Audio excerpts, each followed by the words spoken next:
iPads and other devices are called tablets because they belong on tables. They are tested 20 centimeters away from that big guy that I showed you before. 20 centimeters away. They are not approved to be held in the laps of little children, although millions of kids are having them now in schools because the people involved in educational technology and those involved in public health research are not talking to one another. Because if they were, they would understand that you're giving children a two-way microwave radiating device, and if you must give them such a device for learning purposes, put it on airplane mode so that it's not sending and receiving signals as it does otherwise.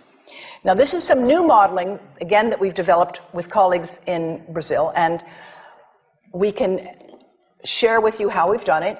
We first start out with the MRI and create the model with 1 millimeter voxels, and this is quite a bit of work goes into creating this, and here is what it looks like after a period of 6 minutes. And that's really not as bad as it might look, because you see the red area only gets partway through the eye of the adult, right? The one that we're really concerned about is this one with the young child. And this is a 3-year-old brain that we modeled. And you see that by the end of that 6-minute call, the peak radiation, yellow and red, is getting all the way into almost both eyes. And again, this is one call, and it's not going to kill anybody.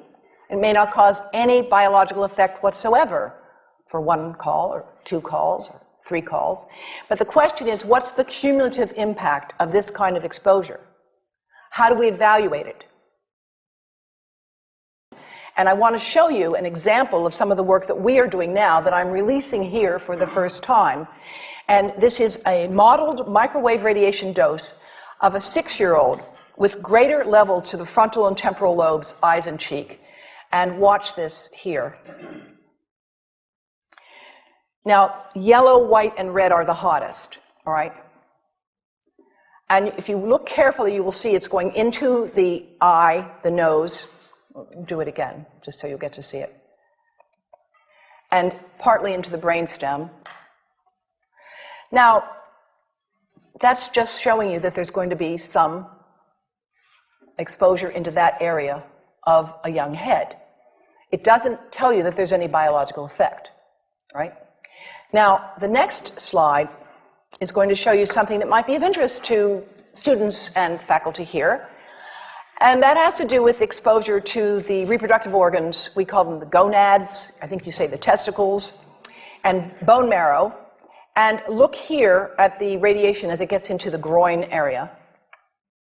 And that's just from having a mobile phone modeled into the pocket. And this, again, is based on a normalized SAR with a dipole antenna. Now, the breast. The breast is mostly fat, contains a lot of fluid. Things that contain fat and fluid cook faster in the microwave oven. Now, a cell phone can't cook anything, all right? Mobile phones do not pop popcorn. That was a fraud. They don't make any heat that we know of, otherwise they wouldn't be permitted. But they do go through things that contain fat and fluid.